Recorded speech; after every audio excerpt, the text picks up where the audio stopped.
Hello everyone, good morning. তো এটা আমার থার্ড ডে ব্লগ। তো আমার তো সকালে পড়ানো থাকে, আমি সকাল সকাল ঘুম থেকে উঠে পড়িয়ে নিয়েছি। তারপরে আমার কাজে যেতে হবে, সেই জন্য আমি স্নান টান করে গুছিয়ে নিয়ে এখন খেয়ে নিচ্ছি।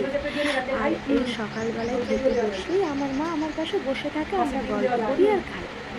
এই যে মায়ের সাথে কথা বলতে বলতে যে খাওয়ার যে ভালো লাগা, এটা অনেক ভালো লাগে।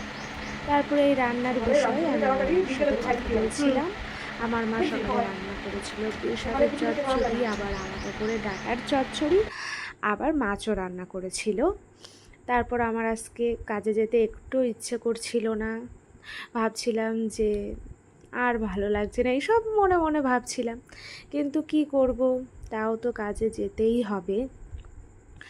তারপরেও মন মানছিল না, মনে হচ্ছিল আজকে যাই না। আরও তো ভীষণ গরমও পড়েছে।